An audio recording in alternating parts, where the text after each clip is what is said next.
I welcome each one of you, my fellow pilgrims to heaven, for our weekly Bible study in Telugu language. This is the third Sabbath school lesson study in Telugu language, one of the South Indian languages. Now I will switch over to Telugu language. ప్రియ సోదరి సోదరులారా, మిమ్మల్ని అందరినీ కూడా మన వారపు Bible పఠనానికి ఆహ్వానిస్తున్నాను. ఇది 3వ సబ్బాతు బడి పాఠం. దేవుని మహాకృపను బట్టి మనల్ని మన కుటుంబాలని ఈ 3వ పాఠం చదివే ధన్యత ప్రభువానికి ఇస్తున్నారు. మనకి 3వ పాఠానికి ఇచ్చిన ఇంగ్లీష్లో ఉన్న టైటిల్ ఏంటంటే light shines in the darkness. Light shines in the darkness. దానిని మన యొక్క భాషలోకి నేను ఏమని తర్జుమా చేస్తున్నానంటే చీకటిలో వెలుగు ప్రకాశించుచున్నది. చీకటిలో వెలుగు ప్రకాశించుచున్నది.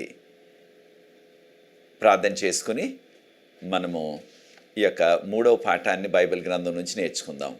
ప్రార్థన. పరిశుద్ధ ప్రేమగల మా తండ్రి, మమ్మల్ని మా కుటుంబాలని మా యొక్క సంఘాలను మీరు ఆశీర్వదించి మీ కృపతో నడిపిస్తున్న రీతిని బట్టి వందనాలు చెల్లిస్తున్నాం ప్రభువా. మీ యొక్క వెలుగును మా యొక్క జీవితాల్లో ఇచ్చారు, వందనాలు చెల్లిస్తున్నాం. ఈ లోతైన మర్మాలు తెలుసుకోవటానికి పరలోకపు జ్ఞానాన్ని మాకు ప్రసాదించండి. పరిశుద్ధాత్మ శక్తితో మమ్మల్ని నింపండి. మీరే మహిమ ఘనత పొందమని ఈ వాక్యాన్ని ఎవరైతే వీక్షిస్తున్నారో, ఈ యొక్క వీడియోని ఇతరులతో ఎవరైతే పంచుకుంటున్నారో వారందరినీ కూడా ఆశీర్వదించవలసిందని, దీనిలో మాకు సహకరిస్తున్న యవన బిడ్డలను ప్రత్యేకంగా దీవించమని యేసు ప్రభువు వారి పరిశుద్ధమైన నామమును బట్టి ప్రార్థిస్తున్నాను తండ్రి, ఆమేన్. ప్రియ సోదరి సోదరులారా, మనము 3వ పాఠం చీకటిలో వెలుగు ప్రకాశించుచున్నది.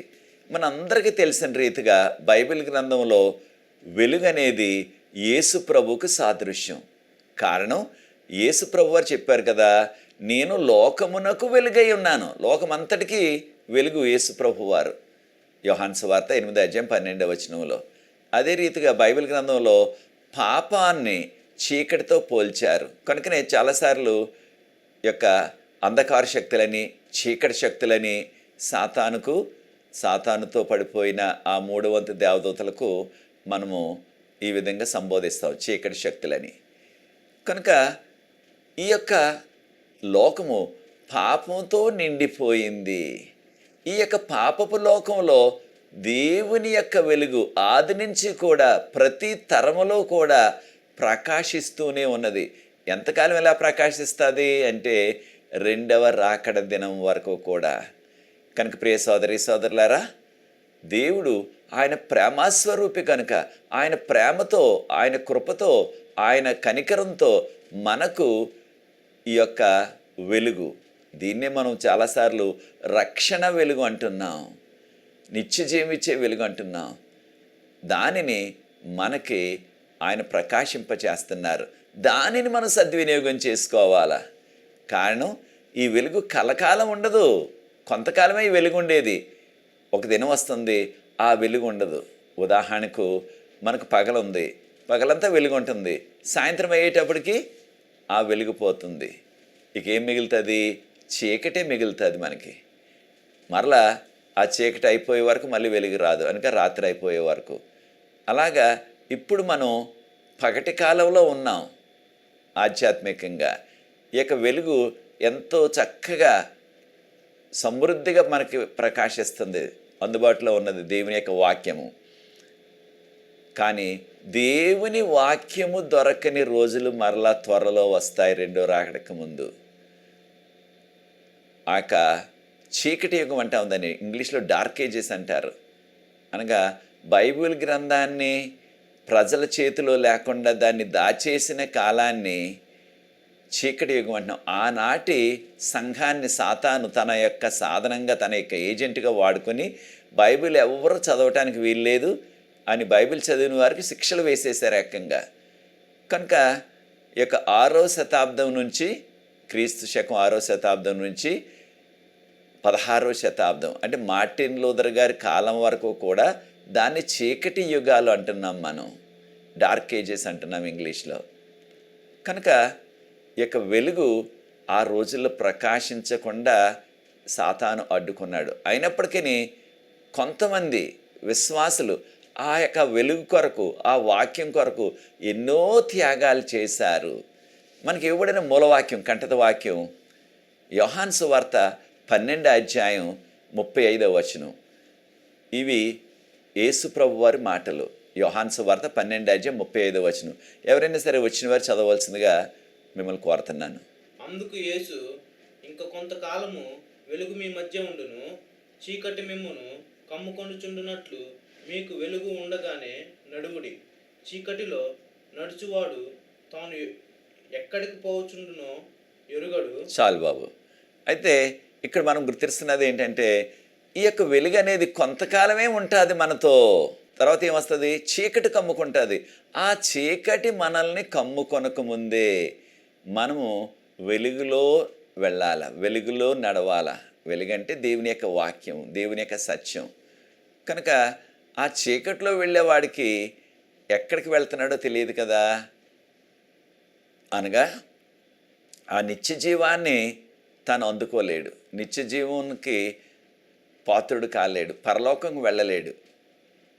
కారణం తన యొక్క జీవితంలో వెలుగును వెంబడించలేదు కనుక ప్రియ సోదరీ సోదరులారా, యేసు ప్రభు మాటలు చాలా ప్రాముఖ్యమైనవి. మన యొక్క జీవిత యాత్ర, దీన్నే ఆధ్యాత్మిక యాత్ర అంటున్నాం. మన యొక్క జీవిత యాత్ర, మనం జీవించిన 60 సంవత్సరాలు లేదా 70 సంవత్సరాలు, మా అయితే ఒక 80 సంవత్సరాలు. 70 దాటిన తర్వాత జీవితం అంతా కూడా చాలా ప్రయాసవంతంగా అనేక సవాళ్ళతో కూడి ఉంటుంది. ఆ జీవితయాత్ర అంతా కూడా మనము దేవుని యొక్క వెలుగులో సంచరించినట్లయితే, దేవుని యొక్క వెలుగులో వెళ్ళినట్లయితే మనకి క్షేమము. కారణం యోహాను సువార్త 1:9 ప్రభువారు అన్నారు, యేసు ప్రభు మాటల్లోనే, ఈ లోకంలో ఎవరైతే జన్మిస్తున్నారో ప్రతి వారికి ఏదో రీతిగా కొంతైనా సరే వెలుగు ఇవ్వబడుతుంది. వెలుగంటే సత్యం ఇవ్వబడుతుంది. దానిని ఆ వ్యక్తి సద్వినియోగం చేసుకోవాలి. కొంచెం వెలుగు ఇవ్వబడుతుంది. ఆ వెలుగును ఆ వ్యక్తి వెంబడించినట్లయితే ఆ కొంచెం వెలుగు ఎక్కువ వెలుగులోనికి, అంటే నిండు వెలుగులోనికి మనల్ని తీసుకెళ్తుంది అనమాట. ఉదాహరణకు ఎప్పుడైనా హఠాత్తుగా ఈ యొక్క విద్యుత్ శక్తి పోయిందనుకోండి, కరెంట్ అంటున్నాం కదా మనం, ఆ కరెంట్ పోయిందనుకోండి, అప్పుడు ఏం చేస్తాం? వెంటనే చిన్న అగ్గిపుల్ల వెలిగించి, అగ్గిపెట్టి వెలిగించి, ఆ దీపం ఎక్కడుందో లేకపోతే ఏమి ఎక్కడ ఉన్నాయి అన్నది మనం, లేకపోతే ఆ యొక్క క్రొవ్వొత్తు, క్యాండిల్ అంటున్నాం కదా ఇంగ్లీష్లో, అది ఎక్కడుందో చూసుకుంటాం. అయితే ఆ అగ్గిపుల్ల చిన్నదే. ఆ చిన్నదైనప్పటికీ ఆ కటిక చీకటిలో ఆ చిన్న అగ్గిపుల్ల కూడా వెలిగించినప్పుడు ఆ యొక్క ఇంట్లో అన్నీ కూడా ఎంతో మనకి చక్కగా కనిపిస్తాయి. కొంచెమే వెలుగు, అది గోరంతే ఉంటుంది, చిన్నదే, కొంచెమే, కానీ ఎంతో ఉపకారం, ఎంతో అది మనకి మేలుకరం, అది ఎంతో మనకి సహాయకరం అన్నమాట, ఏది చీకటిలో ఉన్నప్పుడు. అలాగే ఆ సత్యం కొంచెమైనప్పటికీ బైబిల్ గ్రంథం నుంచి అది మనకి ఎంతో మేలు చేస్తుంది. అయితే మనందరికీ తెలిసిన రీతిగా ప్రకటన గ్రంథం 12:9 సాతానును సర్పంతో పోల్చారు. సర్పం ఏం చేస్తుంది? మనకి కీడు కలిగిస్తుంది, హాని కలిగిస్తుంది, మనల్ని అంతం చేసేస్తుంది కాటు వేసి. కనుక సాతాను మనల్ని మోసం చేయటానికి ప్రతి తరంలో కూడా సాతాను ప్రజలు మోసం చేయటానికి ప్రతి తరంలో కూడా తను ఆ కుయుక్తిని ప్రదర్శిస్తూనే ఉన్నాడు. అయితే ప్రియ సోదరి సోదరులారా, మనందరికీ తెలిసిన రీతిగా మొట్టమొదటిగా సాతాను వలలో మోసంలో పడిపోయిన వ్యక్తి అవ్వమ్మ గారు, తర్వాత ఆదాము గారు. అలాగే ప్రతి తరంలో కూడా అనేక మంది సాతాను మోసంలో పడిపోయారు.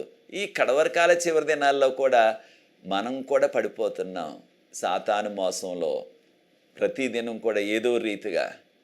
అయితే ఇటువంటి మోసంలో, ఇటువంటి చీకటిలోకి సాతాను మనల్ని చీకటిలోకి లాక్కుపోతున్నప్పటికీ దేవుని యొక్క అభయం చూడండి. మనకి యోహాను సువార్త 3:16 మనందరికీ తెలుసు, దేవుడు లోకముని ఎంతో ప్రేమించాను కాగా తన అద్వితీయ కుమారుడు, ఆయన యేసుప్రభు అంటున్నాం మనం, ఆయన మనకు అనుగ్రహించారు. దేనికి?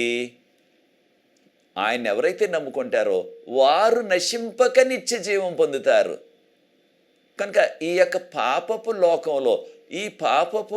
లోకంలో చీకటి అనే ఈ యొక్క ఆధ్యాత్మిక యాత్రలో ఇదంతా చీకటితోనే ఉన్నది. అయితే యేసు ప్రభు వారు మనకు ఆ వెలుగుగా ఉండి మనల్ని గమ్యస్థానానికి క్షేమంగా చేరుస్తారు. అయితే ఈ యొక్క వెలుగును మనం వెంబడించాలంటే అనేకమైన సవాళ్ళు వస్తున్నాయి ఈ భూమి మీద. దేవుని వెంబడించేవారు, దేవుని నమ్ముకున్నవారు, వారికి అంతా కూడా చక్కగా అన్ని సమకూడి జరగటం లేదు. అనేకమైన సవాళ్ళు, అనేకమైన ఇబ్బందులు, అనేకమైన శ్రమలు సాతాను తెచ్చిపెడుతున్నాడు.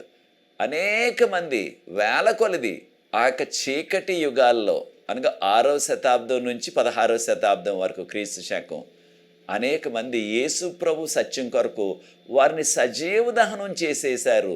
యేసు ప్రభు నమ్ముకున్నారని, వాక్యం చదివారని సజీవంగా కాల్చి చంపేశారు. కొంతమందిని అయితే ఆ యొక్క సింహాలకు పులులకు వేసేశారు ఏకంగా. ఆ సింహాల పులులు వారిని తినేశాయి. దేని కొరకు? ఆ సత్యం కొరకు, వెలుగు కొరకు వారు చేసింది. అయితే యేసుప్రభుని నమ్ముకున్నవారు ఆ సత్యం కొరకు, యేసుప్రభు ఆ యొక్క వాక్యం కొరకు వారు చనిపోవటానికైనా సరే వెనుదీయలేదు. సంతోషంగా ప్రభు కొరకు హతసాక్షులు అయిపోయారు. కానీ దేవుని యొక్క విశ్వాసాన్ని తిరస్కరించలేదు. మేము యేసుప్రభు నమ్ముకోవట్లేదు, యేసుప్రభుని విడిచిపెట్టేశాం అన్నట్టుగా వారు చెప్పలేదు. వారు సంతోషంగానే ప్రభువు కొరకు ఆ యొక్క మంటల్లో ఆహుతైపోయారు, లేకపోతే ఆ సింహాలకు పుల్లులకు ఆహారం అయిపోయారు. ఈ రీతిగా సాతాను అనేకమైన ఇబ్బందులు, శ్రమలు తెచ్చిపెట్టాడు. అయితే వారు మాత్రం యేసు ప్రభువునే పూజించడానికి, వారిలో కొందరికి సాతాను పెట్టిన ప్రలోభం ఏంటంటే ఆ విగ్రహాల్ని పూజించటం. ఏ విగ్రహాలు? యేసు ప్రభు విగ్రహం, మరియమ్మ గారి విగ్రహం, అపోస్తలుల విగ్రహాలు, రకరకాల వారి యొక్క విగ్రహాలు చేసి వాటిని కూడా పూజించండి అన్నారు.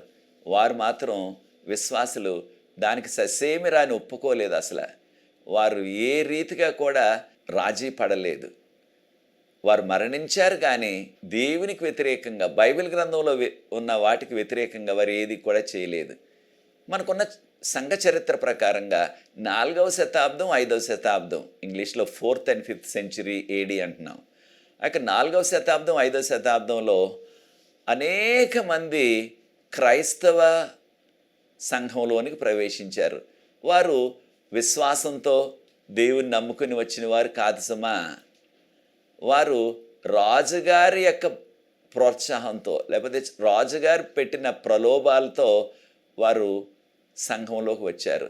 ఉదాహరణకు కాన్స్టంటైన్ అనే చక్రవర్తి గారు, కాన్స్టంటైన్ ద గ్రేట్ అంటారు ఇంగ్లీష్లో. ఆ చక్రవర్తి గారు ఆయన క్రైస్తవుడు అయిన తర్వాత, అన్యుడే మొదట సూర్యుని పూజించేవాడు, తర్వాత ఆయన క్రైస్తవుడైపోయి నా యొక్క సామ్రాజ్యంలో అందరూ క్రైస్తవులు అయిపోవాలా, లేకపోతే నా సామ్రాజ్యం విడిచిపెట్టేసి వెళ్ళిపోండి ఎక్కడికైనా అన్నాడు. అప్పుడు ప్రజలు వారికి ఉన్న ఇల్లు, వారికి ఉన్న ఆస్తి, వారికి ఉన్న బంధువులు విడిచిపెట్టేసి ఎక్కడికి వెళ్తారు? కనుక వారు వాక్యం తెలుసుకోకుండానే, యేసుప్రభు అంటే ఎవరో తెలుసుకోకుండానే వారు పేరుకి మాత్రం క్రైస్తవులు అయిపోయారు. క్రైస్తవ పేర్లు పెట్టుకున్నారు. ఏదో మొక్కుబడికి ఆ యొక్క ఆలయానికి వెళ్ళేవారు. కనుక అలాంటి వారు కోకొల్లలుగా సంఘంలో ప్రవేశించారు. వారు సంఘంలోకి వచ్చిన తర్వాత వారు బైబిల్ బోధలు వారికి తెలియదు, బైబిల్ బోధలు వారికి అవగాహన లేదు. వారు ఆ అన్యమతాల్లో ఉన్న ఆ యొక్క బోధలు అవన్నీ కూడా సంఘంలోనికి తీసుకొచ్చేశారు వారితో పాటు. కనుక సంఘంలో అనేకమైన అన్య బోధలు, అనగా వాక్యంలో లేని బోధలు వారు ఆ యొక్క అన్యులుగా ఉన్న ఆ యొక్క మతాల్లో ఉన్న ఆ నమ్మకాలు, ఆ సిద్ధాంతాలు, వాటిని కూడా సంఘంలో తెచ్చేశారు. అయితే ప్రియ సోదరి సోదరులారా, ఆ రోజుల్లో ఉన్న ప్రభుత్వాల్ని సాతాను తన సాధనంగా వాడుకొని, తన ఏజెంట్గా వాడుకొని అనేకమైన శ్రమలు తెచ్చిపెట్టాడు. అయితే బైబిల్ గ్రంథాన్ని తెలిసిన వారు, బైబిల్ గ్రంథాన్ని నమ్మిన వారు కొద్దిమంది అయినప్పటికీ వారు విశ్వాసం చెక్కు చెదరలేదు. ఎన్ని శ్రమలు వచ్చినప్పటికీ వారు తట్టుకున్నారు. మనందరికీ తెలిసిన రీతిగా యేసు ప్రభువే సత్యము. యోహాను సువార్త 14వ అధ్యాయం 6వ వచనంలో నేనే సత్యమును, మార్గమును, జీవమును అన్నారు ప్రభువారు. ఆ యొక్క సత్యాన్ని వారు వెంబడించారు. అయితే ప్రభువారు ఏమన్నారు, ఎవరు కూడా తండ్రి యొద్దకు రాలేరు. ఎవరి ద్వారా వస్తారు? యేసు ప్రభు ద్వారానే వస్తారు. అయితే యేసు ప్రభు సత్యమై ఉన్నారు. అయితే సాతాను ఏమిటి? యోహాను సువార్త 8:14 ఆది నుంచి కూడా సాతాను ఎవరు? ఆ యొక్క హంతకుడు, నరహంతకుడు సాతాను. Is a liar from the beginning అన్నారు ఇంగ్లీష్లో. అంటే ఆది నుంచి కూడా అబద్ధికుడే, అబద్ధాలు చెప్తూనే తన యొక్క మనుగడ సాగిస్తున్నాడు సాతాను. యేసు ప్రభు సత్యానికి ఆధారభూతుడు. అయితే సాతాను పాపానికి, మోసానికి, అబద్ధాలకి మూలకారకుడు. ఈ విషయాన్ని మనం గుర్తించాలి. కనుకనే సామెతల గ్రంథం 23:23 సామెతల గ్రంథం 23:23 గమనించినట్లయితే, నీవు సత్యమును కొనుక్కో, సత్యాన్ని అమ్మివేయొద్దు. సత్యాన్ని ఎంత ఖరీదైనా సరే కొనుక్కో, నువ్వు దాన్ని అమ్మవద్దు. అంటే సత్యం చాలా ప్రాముఖ్యం. కనుకనే దానిని ఎంత ఖరీదైనా సరే కొనుక్కో, దాని ద్వారా మనకు మేలు కలుగుతుంది. యోహాను సువార్త 17:17 యోహాను 17:17 యేసుప్రభువారు ఏమన్నారు? నీ సత్యముతో మమ్మల్ని పరిశుద్ధపరచు ప్రభువా, నీ వాక్యమే సత్యము. మనము శుద్ధీకరించబడాలంటే, మన పరిశుద్ధులుగా తీర్చబడాలంటే ఆ సత్యం కావాలి. ఎక్కడ దొరుకుతుంది ఆ సత్యం మనకి? దేవుని వాక్యం. దాన్ని బైబిల్ గ్రంథం అంటున్నాం. బైబిల్ గ్రంథం అంతా చెప్పేది యేసు ప్రభు గురించి, ఆయన రక్షణ కార్యం గురించి. కనుకనే యోహాను సువార్త 8:32 గమనించండి. యోహాను 8:32 గమనించినట్లయితే, ఆ యొక్క సత్యము మనల్ని స్వతంత్రులుగా చేస్తుంది.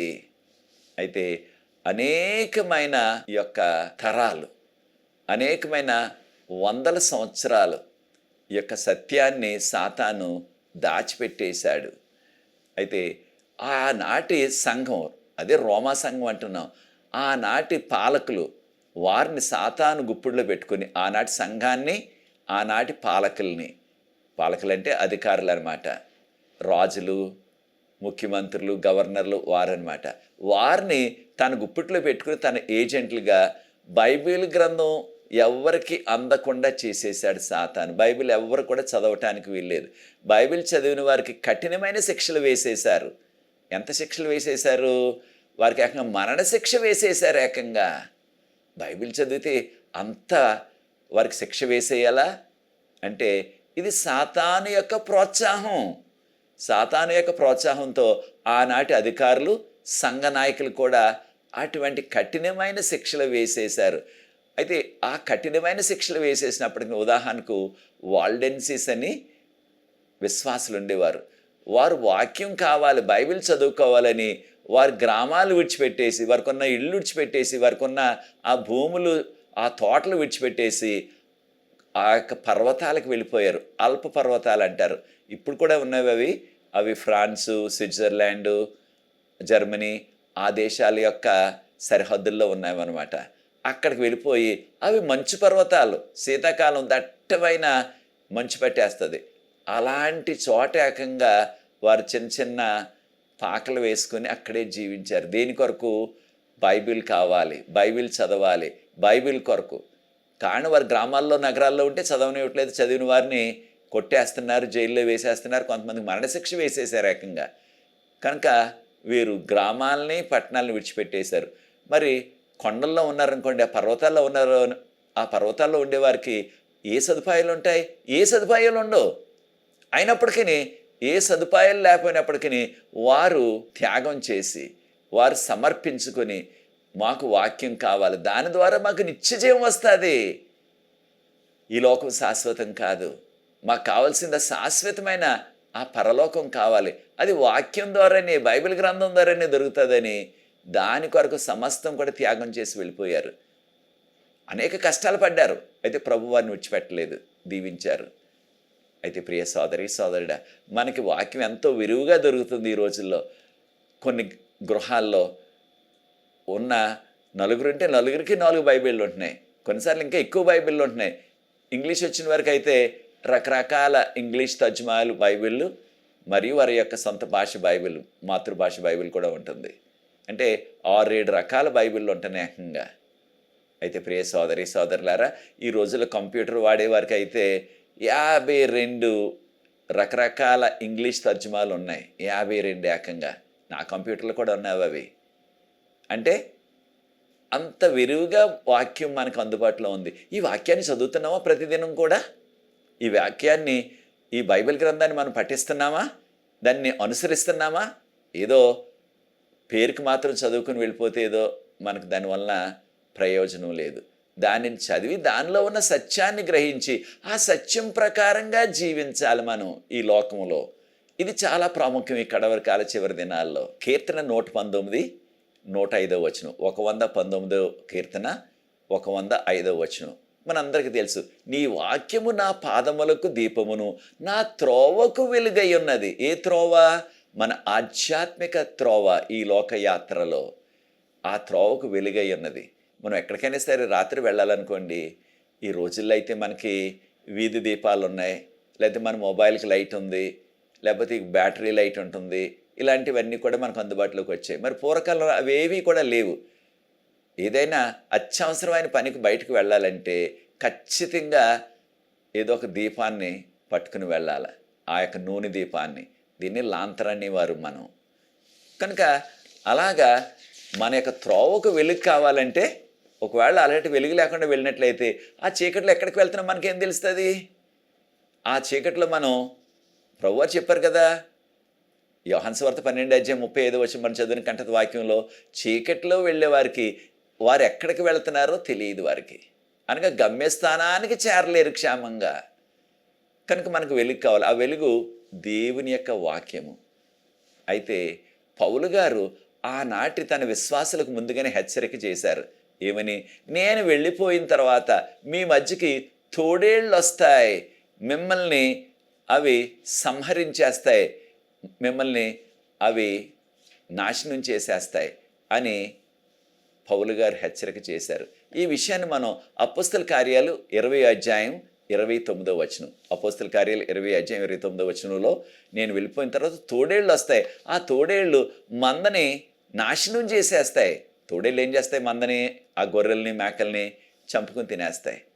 అలాగే మిమ్మల్ని నాశనం చేయటానికి తోడేళ్ళు వంటి ఆ యొక్క భయంకరమైన సాతాను అనుచరులు, సాతాను శక్తులు ప్రవేశించి మిమ్మల్ని చిందరా బిందర నాశనం చేసేయటానికి ప్రయత్నం చేస్తారు. అయితే ఆ రోజుల్లో అనేక మందిని యేసు ప్రభు నమ్ముకున్నారని, వాక్యం చదువుతున్నారని వారు జైల్లో వేసేశారు, వారిని కొట్టేశారు, వారికి కొంతమందికి మరణశిక్ష వేసేశారు. అన్ని ఇబ్బందులు వారు ఎదుర్కొన్నప్పటికీ కొందరు విశ్వాసం కొరకు నిలబడి వారు విశ్వాసంలోనే కొనసాగారు. వారు ప్రాణాలు సైతం ప్రభు కొరకు ఇచ్చేశారు. దీన్నే హతసాక్షులైపోవటం అంటున్నాం మనం. హతసాక్షులైపోయారు వారు. ఇంకొక విషయాన్ని కూడా పౌలు గారు హెచ్చరిక చేశారు. ఒకటి, మీ మధ్యకి తోడేళ్ళు వస్తాయని. ఇంకోటి ఆయన చెప్పింది ఏంటి? మీలోనే, మీ మధ్యలో నుంచే కొంతమంది లేచి వారు వాక్యంలో లేని బోధలు, ప్రమాదకరమైన బోధలు, వాక్యంలో లేని బోధలు అంటే సాతాను యొక్క బోధలు అనమాట, వాటిని బోధిస్తారు. ఎక్కడి నుంచో రారు వారు, మీలో నుంచే వస్తారు. మీలో ఉన్నవారే అనగా మన సంఘస్థులే, లేకపోతే మన మధ్య సేవ చేస్తున్న సేవకులే. వారు వాక్యంలో లేని విషయాలు చెప్తూ ఉంటారు. అయితే ఈ విషయాన్ని మనం గుర్తించాలా. అదేంటంటే, ఎవరు ఎంత పెద్ద సేవకులైనా, ఎంత గొప్ప ప్రసంగికులైనా సరే, వారు చెప్పే విషయాలు వాక్యంలో లేకపోయినట్లయితే, వాక్యంలో నుంచి చూపించకపోయినట్లయితే వాటిని మనము నమ్మవద్దు. అది చాలా ప్రమాదకరం. కొంతమంది వారు మాటల గారడీతో, లేకపోయినట్లయితే వారికున్న పలుకుబడితో, వారికున్న అనేక మంది వందల కొలిది వేల కొలిది ఉన్న ఆ యొక్క అభిమానులు వారిని పెడదారి పట్టిస్తున్నారు. వాక్యంలో లేనివి వారు చెప్తున్నారు. వాక్యంలో ఉంటేనే నమ్ముదాం, వాక్యంలో వారు చూపిస్తేనే నమ్ముదాం. అపోస్తల కార్యాలు 20:30 వచనంలో పౌలు గారు చెప్పిన ఆ హెచ్చరిక ఏమిటంటే, ఆయన అన్నారు, సంఘాల్లో ఆ యొక్క అసత్యం అనగా వాక్యంలో లేనివి సాతాను ప్రవేశపెడతాడు. కనుక మనం చాలా జాగ్రత్తగా ఉండాలి. ఈ కడవరి కాల చివరి దినాల్లో అవి ఇంకా ఎక్కువైపోయినాయి. రెండవ తెస్సలోనీయులకు రాసిన పత్రిక 2:7-12 వరకున్న వాక్య భాగాన్ని ప్రార్థనాపూర్వకంగా చదవండి. రెండవ తెస్సలోనీయులకు రాసిన పత్రిక పౌలు గారు రాశారు దీన్ని. 2:7-12 వరకు ఉన్న వాక్య భాగంలో ఆయన పాపపు పురుషుడు గురించి చెప్పబడ్డది. అయితే ఎవరి పాపపు పురుషుడు? సాతాను యొక్క ఏజెంట్లు అనమాట. వారిని ప్రభువే సంహరిస్తారు, మనం సంహరించలేం. కారణం ఏంటి? వారు చాలా పలుకుబడి గలవారు, చాలా అధికారం వారి చేతుల్లో ఉంటుంది. అటువంటి వారిని, పలుకుబడి గలవారిని, ధనవంతుల్ని, ఘనుల్ని, తర్వాత అధికారుల్ని, పాలకుల్ని సాతాను పట్టేస్తాడు. వారిని వాడుకుంటాడు. వారిని ఢీకొనటం మనకి సాధ్యం కాదు. మనం ప్రార్థనాపూర్వకంగా ప్రభు శక్తితో మనం ముందుకు వెళ్ళాలి. అయితే వారిని ఎవరు సంహరిస్తారు? అటువంటి పలుకుబడి గల వారిని, అటువంటి రాజ్యాధికారం వారి చేతిలో ఉన్న వారిని ప్రభువే సంహరిస్తారు. ఆయన రెండోసారి వచ్చినప్పుడు, రెండవ తెస్సలోనీయులకు రాసిన పత్రిక 2:8 ఆయన ఈ లోకంలో రెండోసారి ప్రత్యక్షమైనప్పుడు, అనగా రెండవ రాకడప్పుడు, వారందరూ కూడా, అనగా దుష్టులందరూ కూడా, ఈ యొక్క పాప పురుషుడి యొక్క ఏజెంట్లందరూ కూడా, సాతాను ఏజెంట్లందరూ కూడా ఆయన మహిమ చూడలేక, ఆయన యొక్క ముఖం యొక్క ప్రకాశితాన్ని చూడలేక వారు దహించబడతారని చెప్పబడ్డది. కనుక ఆ యొక్క పాపపు పురుషుడు అనేకమైన అద్భుతాలు చేస్తాడు ఈ కడవరి కాలంలో, రెండవ రాకడ ముందని. రెండవ తెస్సలోనీయులకు రాసిన పత్రిక 2:10-11-12 అనేకమైన అద్భుతాలు చేసి వారిని మోసగిస్తాడని చెప్పబడ్డది. ప్రియ సోదరి సోదరులారా, ఈ కడవరి కాల చివరి దినాల్లో ఇది చాలా ఎక్కువైపోతుంది రోజు రోజుకి కూడా. ఎక్కడైనా సరే అద్భుతాలు జరుగుతున్నాయంటే ప్రజలు పరుగుల మీద వెళ్ళిపోతున్నారు. ఎక్కడైనా వాక్యం ప్రకటిస్తున్నారంటే వాక్యానికి అంతగా మొగ్గు చూపటం లేదు, అద్భుతాలంటే వెళ్ళిపోతున్నారు. అయితే మనం గుర్తించవలసింది, సాతాను కూడా అద్భుతాలని చేసి ప్రజల్ని మోసం చేస్తాడని మనకు ముందుగానే హెచ్చరిక చేయబడ్డది. ప్రకటన గ్రంథం 13:13 అవసరమైతే ఆకాశం నుంచి మనందరం చూస్తుండగానే అగ్నిని భూమి మీదకి దించగలిగే శక్తి కూడా సాతాను శక్తులకి ఈ కడవరి కాలంలో ఉన్నది. ఎవరు దించారు ఆ యొక్క ఆకాశం నుంచి అగ్ని భూమి మీదకి? ఆ యొక్క ప్రవక్త కర్మేలు పర్వతం మీద ఏలియా ప్రవక్త గారు ప్రార్థిస్తే ఆకాశం నుంచి అగ్ని దిగి వచ్చి ఆ యొక్క బలిని, అనగా ఆ యొక్క బలి అర్పించిన ఆ పశువును సమూలంగా దహించి వేసింది. అలాంటి అద్భుతం ఈ కడవరి కాల చివరి దినాల్లో సాతాను శక్తులతో చేస్తారని ప్రకటన గ్రంథం 13:13 అదే రీతిగా ప్రకటన గ్రంథం 16:13-14 ఆ దురాత్మలు అద్భుతాలు చేస్తారని చెప్పబడ్డాది. అయితే రెండు విషయాలు గమనించాల. దేవుని నమ్ముకున్న వారు కూడా ప్రార్థనతో, యేసుప్రభు శక్తితో అద్భుతాలు చేస్తున్నారు. అది ఎవ్వరు కూడా కాదంటానికి వీల్లేదు. అయితే ఈ యొక్క అద్భుతాల ముసుగులో సాతాను శక్తితో అద్భుతాలు చేసి అనేక మందిని మోసం చేసి, యేసుప్రభు ముందే హెచ్చరించారు కదా, మత్తయి సువార్త 24:24 ఈ కడవరి కాలంలో రెండవ రాకడకు ముందు అనేక మంది అబద్ధ క్రీస్తులు, అబద్ధ ప్రవక్తలు వచ్చి అద్భుతాలు చేసి వీలైతే ఏర్పరచబడిన వారిని సైతం మోసం చేసేస్తారని చెప్పబడ్డది. కనుక ఆనాటి సంఘం సాతాను యొక్క సాధనంగా అనేకమైన వాక్యంలో లేని విషయాలు ప్రవేశపెట్టారు సంఘంలో. ఉదాహరణకు చిన్నపిల్లలకి బాప్తీసం ఇవ్వటం, పుట్టిన కొన్ని రోజులకే బాప్తీసం ఇచ్చేసేవారు, చిలకరింపు బాప్తీసం.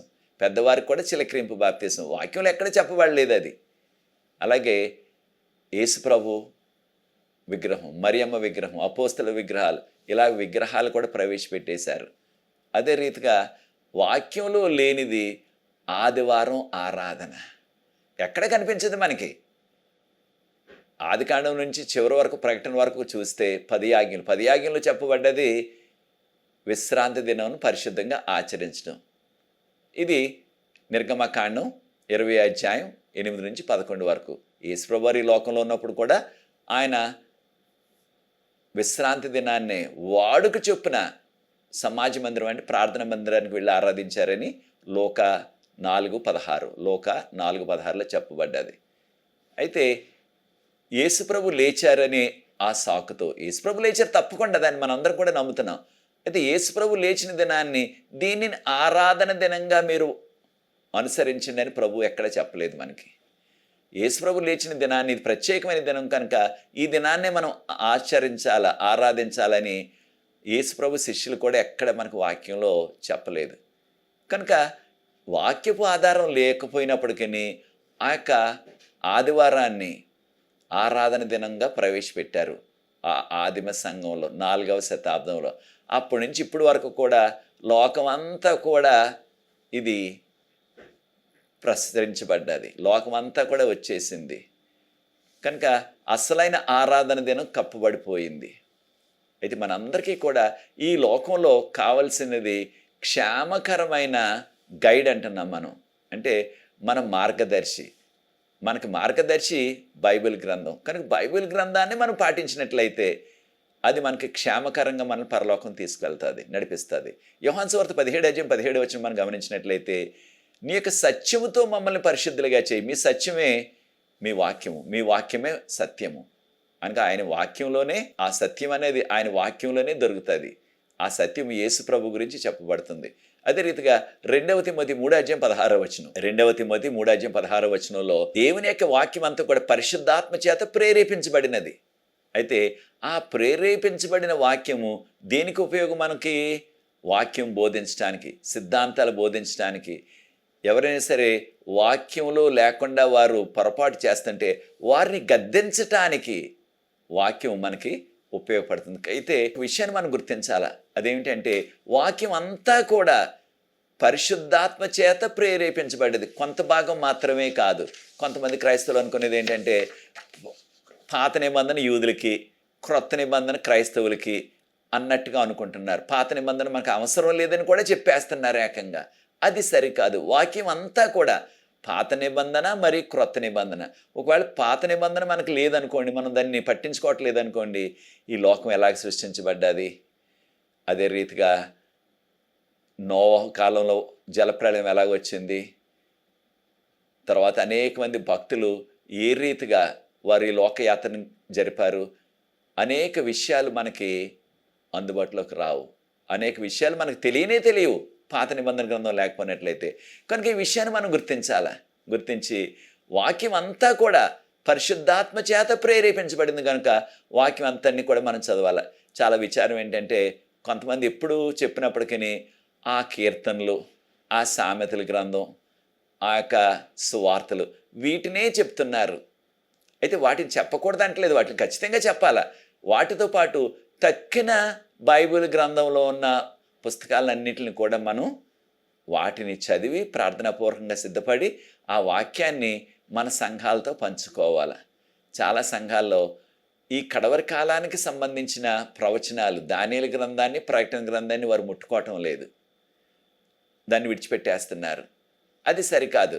ఈ 2 గ్రంథాల్లో కడవరి కాలంలో జీవించే ప్రజల కొరకు దేవుడు అనేకమైన ప్రాముఖ్యమైన ప్రవచనాలను ఉంచారు.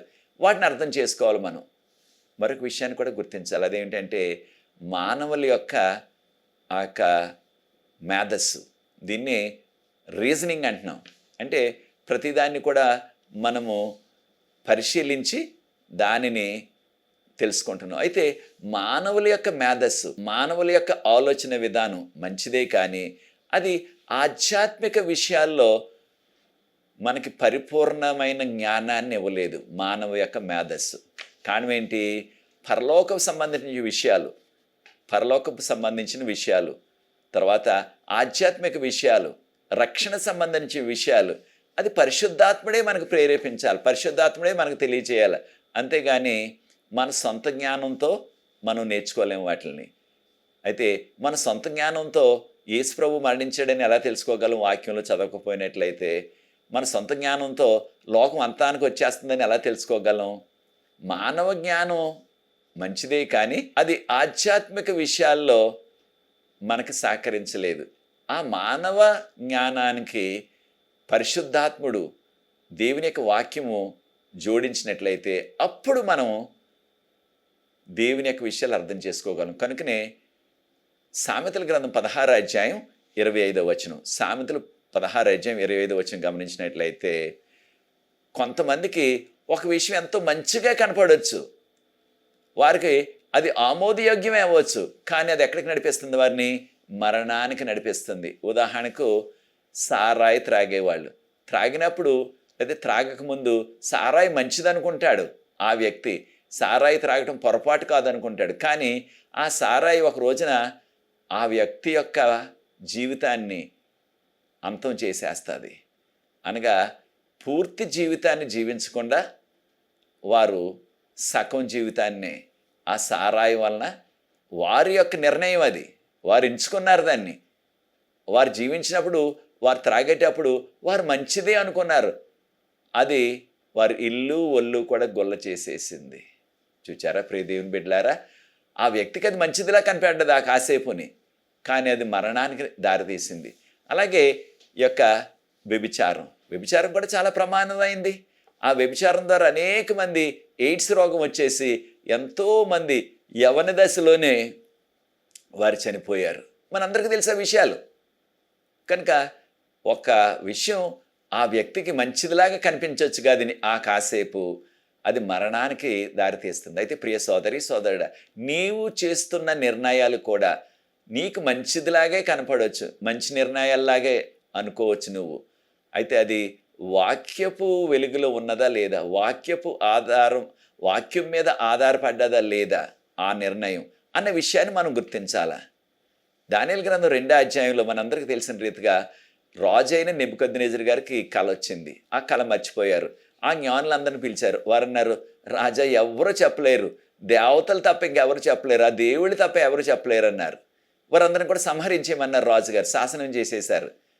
అయితే ప్రార్థనాపరుడైన దానియేలు ప్రార్థించగా దేవుడు ఆ యొక్క విషయాలు, దేవుడు కళ యొక్క భావాన్ని కూడా దానియేలు గారికి బయలుపరిచారు. ఈ విషయాలు మనకు తెలుసు. దానియేలు గ్రంథం 2వ అధ్యాయంలో 31వ వచనం చూసినట్లయితే, రాజా మీరు ఒక కలలో విగ్రహాన్ని చూశారు, దాని తల బంగారంతో చేయబడ్డది, దాని యొక్క ఉదరం వెండితో చేయబడ్డది, దాని యొక్క పొట్ట ఇత్తడితో చేయబడ్డది, దాని యొక్క కాళ్ళు ఇనుముతో చేయబడ్డది, దాని యొక్క పాదాలు ఇనుము మట్టితో చేయబడ్డాయి. రాజా ఆ యొక్క తల, బంగారపు తల మీకు మీ రాజ్యానికి సాదృశ్యం, అనగా బబులోనుకు సాదృశ్యం అని చెప్పారు. ఇది పరిశుద్ధాత్మ చేత ప్రేరేపణ ద్వారా తెలియబడ్డది. ఇక ఏ జ్ఞానికి తెలియదు. దానియేలు గారు కూడా చెప్పేశారు, రాజా ఇది నా సొంత జ్ఞానం కాదు, దేవుడు నాకు ఇచ్చారు ఈ విషయాలని చెప్పేశారు ఆయన. దానియేలు గ్రంథం 2వ అధ్యాయం 31 నుంచి 40 వరకున్న వాక్య భాగాన్ని ప్రార్థనాపూర్వకంగా చదవండి. కనుక ఇవి రాబోయే ప్రపంచ రాజ్యాలు. మొదటి బబులోను, తర్వాత మాదీ పారసీకులు, మూడవది గ్రీకుల రాజ్యం, నాలుగవది రోమా రాజ్యం, తర్వాత యూరప్ అనగా ఐరోపా 10 ముక్కల కింద విడిపోయింది. తర్వాత ఆ యొక్క రాయి, ఆ బండ వచ్చి ఈ యొక్క విగ్రహాన్ని పొడుం చేసేసి, ఆ తుత్తినీలుగా చేసేసి, వెరగొట్టేసి పొడుం చేసేసింది. ఏకంగా బలమైన గాలి వచ్చి ఆ పొడుమంతా కూడా, ఆ పౌడర్ అంతా కూడా అక్కడి నుంచి ఎగిరిపోయింది ఏకంగా. చూచారా ప్రియ దేవుని బిడ్డలారా? ఈ విషయాలన్నీ కూడా దేవుడు బయలుపరిచారు. చివరిగా చూడండి, దేవుడు మనతో ఏ రీతిగా మాట్లాడతారు, దేని ద్వారా మనతో ఆయన మాట్లాడతారంటే ఆ దర్శనాల ద్వారా, కళల ద్వారా, ఆయన వాక్యం ద్వారా. ఇవన్నీ కూడా అర్థం చేసుకోవాలంటే మనకి ఆ మైండ్ అంటున్నాం మనం, దాన్నే మనసు అంటున్నాం, కొన్నిసార్లు హృదయం అంటున్నాం మనం. దాని ద్వారా, ఆ మనసు ద్వారా, ఆ మైండ్ ద్వారా, ఆ యొక్క హృదయం ద్వారా దేవుడు మనతో మాట్లాడతారు. అయితే సాతాను కూడా ఆ యొక్క మనస్సును, ఆ హృదయాన్ని తన గుప్పిట్లో పెట్టుకోవాలని, తన కంట్రోల్ చేయాలని సాతాను కూడా విశ్వ ప్రయత్నం చేస్తున్నాడు.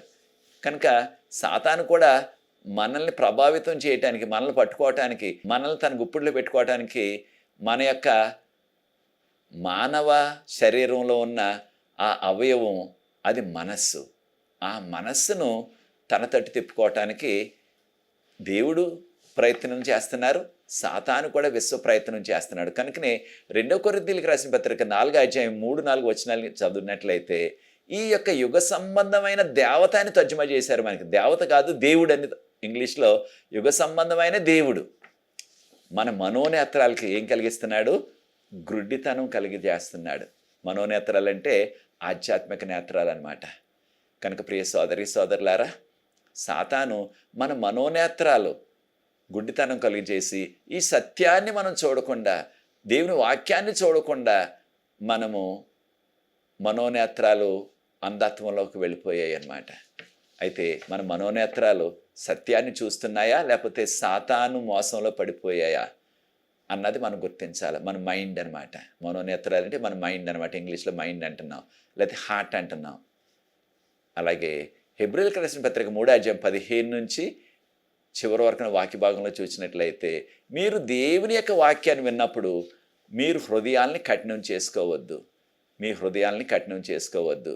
మీరు నిర్ణయం చేసుకొని ఆ సత్యాన్ని మీరు అనుసరించండి అని చెప్పబడ్డది. కనుక ప్రియ సోదరి సోదరులారా, మనము ఈ యొక్క పాపపు లోకంలో, పాపంలో పుట్టాం, పాపంలో పెరుగుతున్నాం, పాపంలోనే ఒక రోజున మరణిస్తున్నాం. ఈ పాపపు లోకంలో మనము దేవుని యొక్క నిత్య జీవాన్ని పొందాలంటే, దేవుని యొక్క నిత్య జీవాన్ని మనం చేరుకోవాలంటే, మన యొక్క గమ్యాన్ని మనం చేరుకోవాలంటే మనకు కావలసినది ఆ యొక్క వెలుగు. ఏ వెలుగు? యేసు ప్రభు యొక్క సత్యం. యేసు ప్రభు మన కొరకు చేసిన సిలువ త్యాగం, యేసు ప్రభు మన కొరకు కృపతో ఆయన ఇస్తున్న నిత్య జీవం, ఇది మనకు కావాలి.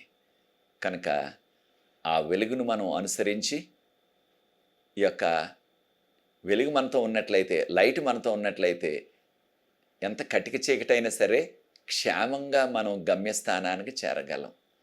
కనుక క్షేమంగా మనల్ని నిత్య జీవానికి నడిపించేది, పరలోకానికి తీసుకువెళ్ళేది యేసు ప్రభు యొక్క సత్యం, యేసు ప్రభు యొక్క వాక్యం. దాన్నే బైబిల్ గ్రంథం అంటున్నాం. కనుక బైబిల్ గ్రంథానికి ప్రాధాన్యత ఇచ్చి దాన్ని పఠించి, ఒకవేళ చదవటం మనకు రాకపోతే ఆ వాక్యాన్ని వివరిస్తున్న ఆ యొక్క సేవకుల దగ్గర కూర్చొని ఆ వాక్యాన్ని విని ఆ వాక్య ప్రకారంగా మనం జీవించాలి.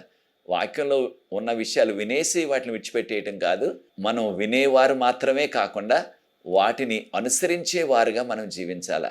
అటువంటి కృప ఎవరైతే కావాలని కోరుకుంటున్నారో నాతో ఏకీభవించండి. ప్రార్థించి ఈ యొక్క 3వ పాఠాన్ని ముగిస్తాను. ప్రార్థన. పరిశుద్ధ ప్రేమ గల మా తండ్రి, మీకు స్తుతులు స్తోత్రాలు వందనాలు చెల్లిస్తాను. మమ్మల్ని, మా కుటుంబాల్ని, మా సంఘాలని మీరు ప్రేమించి నడిపిస్తున్న రీతిని బట్టి వందనాలు ప్రభువా. ఈ వాక్యాన్ని మాకు అనుగ్రహించారు. వాక్యాన్ని మేము పఠించి ప్రతిదినం కూడా దాని ప్రకారంగా జీవించే కృప మాకు దయచేయవలసిందని, ఈ వాక్యాన్ని, ఈ వీడియోని ఇతరులకు ఎవరైతే పరిచయం చేస్తున్నారో అందరినీ దీవించమని, నాకు సహకరిస్తున్న యవన బిడ్డలు ప్రత్యేకంగా దీవించమని యేసు ప్రభు వారి పరిశుద్ధమైన నామమును బట్టి ప్రార్థిస్తున్నాను తండ్రి. ఆమేన్. ప్రియ సోదరి సోదరులారా, వచ్చే పాఠంలో 4వ పాఠంలో మరలా కలుసుకుందాం. అంతవరకు ప్రభు కృప మనందరికీ కూడా అనుగ్రహించుగాక. God bless you.